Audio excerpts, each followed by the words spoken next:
Now we are going to create the project folder for the app and place the HTML, CSS, and JavaScript files in there. So let's go to the websites folder and create a new folder and call it Drawing App.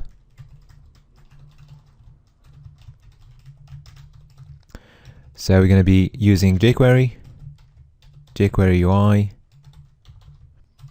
and HTML5 canvas.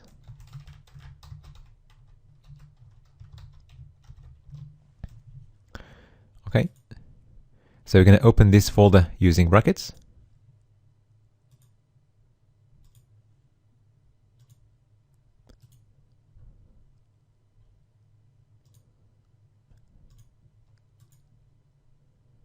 Okay, so let's create our index.html file.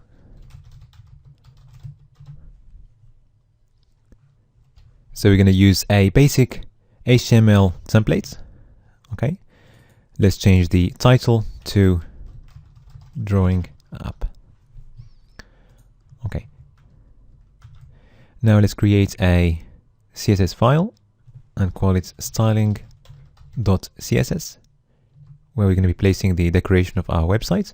And also let's create another file, the JavaScript file, and call it javascript.js. So let's go back to the index.html file. So let's link our file to the CSS file. I'm going to use a link element and give it a relationship of style sheet and an href going to the CSS file. All right. Also, we're going to need to link the file to the JavaScript file. So at the end of the body element, let's have a script with a source going to this file. Okay, and then we're going to be using later on jQuery and jQuery UI. So let's make sure we embed these into our file. So we're going to go to the Google CDN.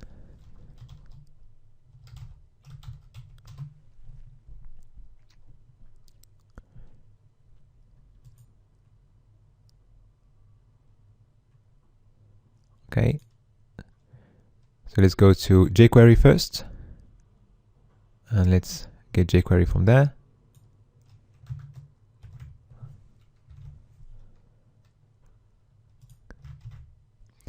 And let's get the jQuery UI. So first we need to download the style sheets.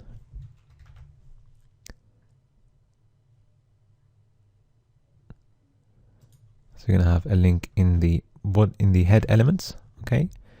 And also we're gonna need the script element, and we're gonna make sure that this script is placed after the jQuery script.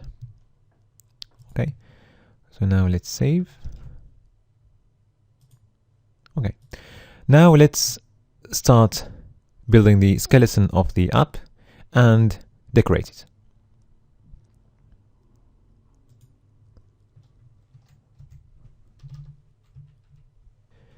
So first of all, let's add this nice background image to our website, and also make sure that all the elements inside the body are centered. So we can use again the pixabay.com website to get a nice loyalty-free picture. So once you have downloaded the picture, you can place it inside our project folder, or just create a new folder there, call it images. Okay, and then place the file inside it. Now let's go to the CSS file. Okay, let's go for the live preview first.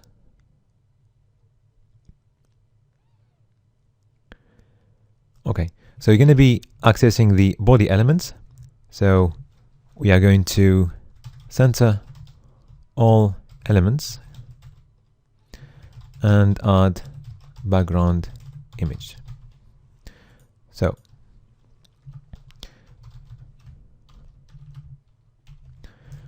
First of all, to center the elements, we're going to use the text align property and set it to center. For the background image, we're going to use the background property. Okay. And then we're going to use the URL function. And we're going to go to images, then paint background.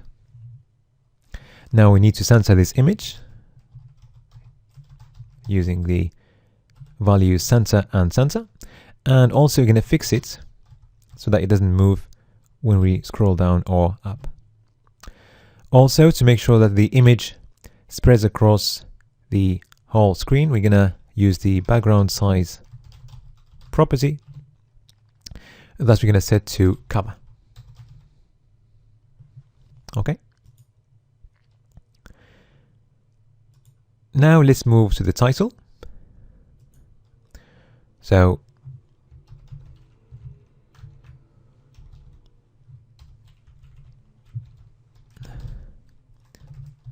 to create the title, we're going to use a div. Let's give it an ID header. Okay.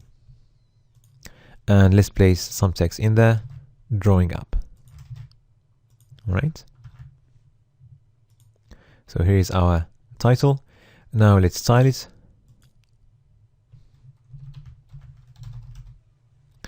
So we're going to access it using its ID.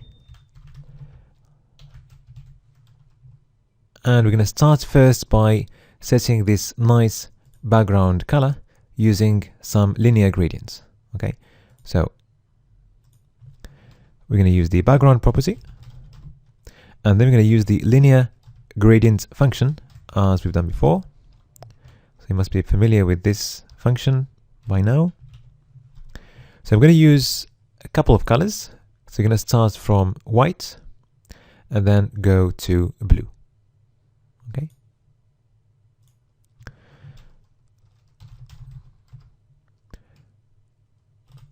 So we're going to use the RGBA function for the blue color, and we're going to go for 67, 169, and 228. And we're going to add some transparency there, about 0.9. Okay. Now let's set the height and the width. Okay, so let's go for a height of 80 pixels and a width of 500. Okay.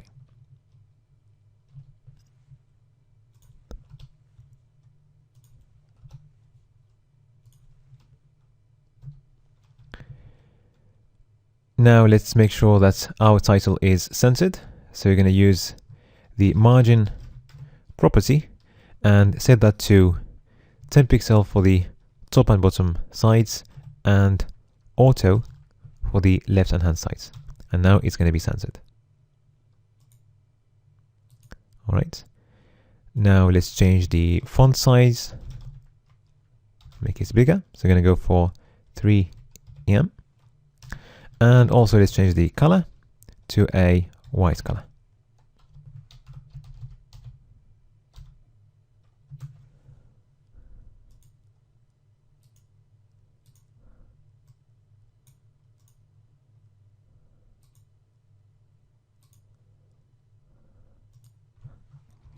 Now let's control the height of the title.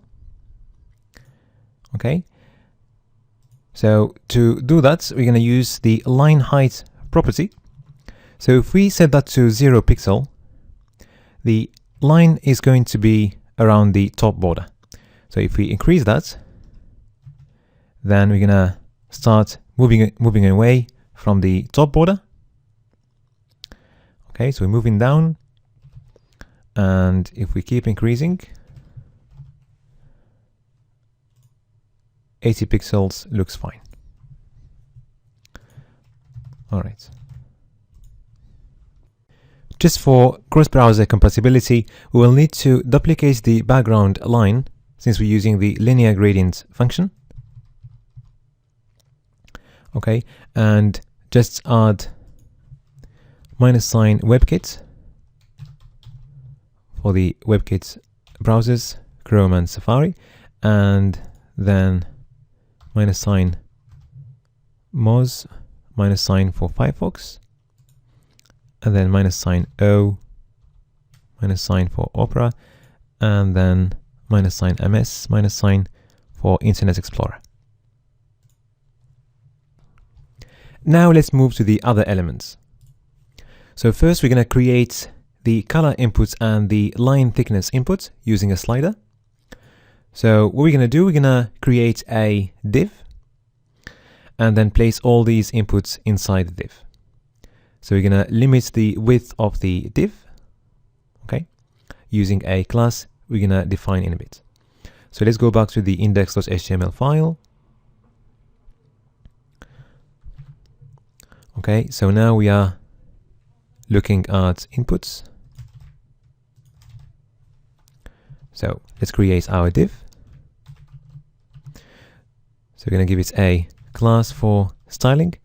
So let's call it input container.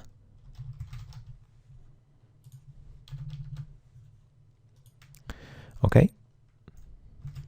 So we're going to start with the color input.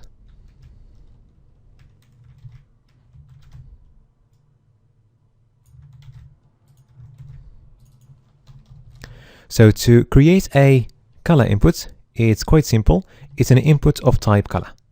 Okay, so we're going to place that input inside a div so that we can control the height of all these elements. So each of these inputs is going to go inside a div. So it's going to be a div of class input that we're going to use to set the height. Okay. And let's give it an ID as well. Color input. So inside we're going to have our input, which is an input of type color. Okay, so let's have a look at this. So you can see our input there. If we click on it, we can see colors we can choose from. But we would like to see a list of colors like this. So to do that, we can add an attribute list. Okay, and now it's going to be exactly the same. Okay, also let's give this input an ID, paint color, which we're going to need later in the jQuery code. Okay, now let's move to the next input, which is the size.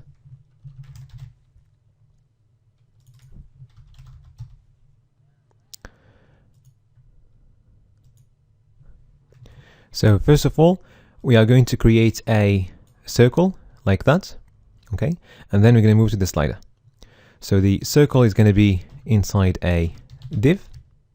So I'm going to skip it for now and move it to the slider. So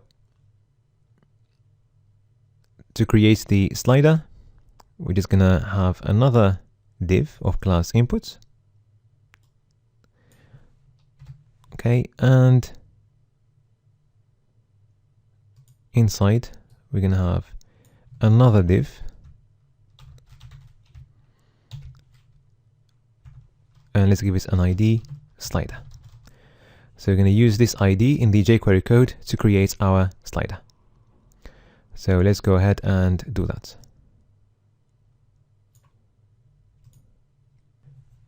So we're going to start by writing the document ready function.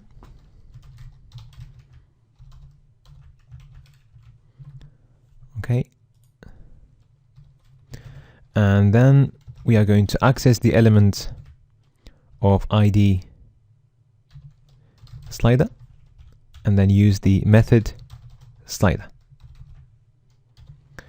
Okay, so if we save this, then we can see our slider there. Okay, so you're going to change the theme so that we get this blue color. So the theme we're going to be using is start rather than smoothness. Okay.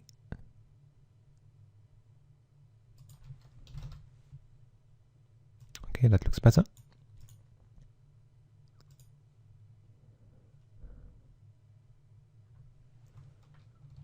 Okay, now before we create the circle, let's just add some decoration to the color input and the slider.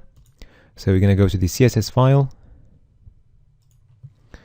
and we're going to start with the input container. So as we said, we are going to limit its width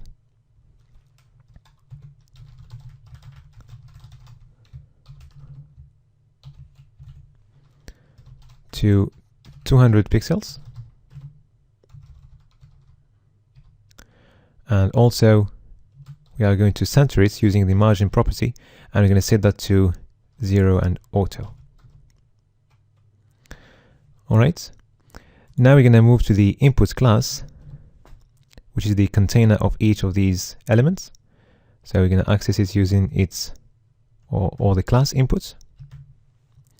So we're looking here at the color inputs, the line thickness inputs, and the slider.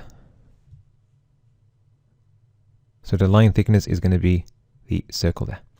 Okay. So the class is input.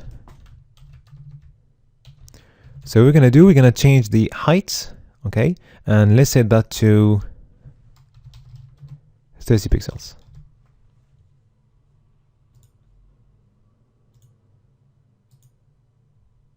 Okay.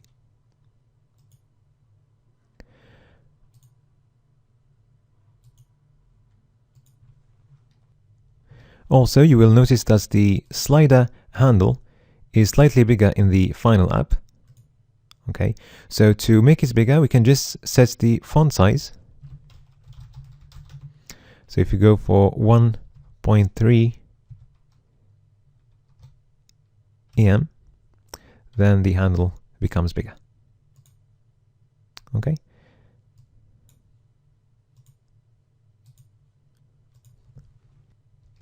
In the next video, we're going to create the circle corresponding to the line thickness, and we're going to link it to the slider.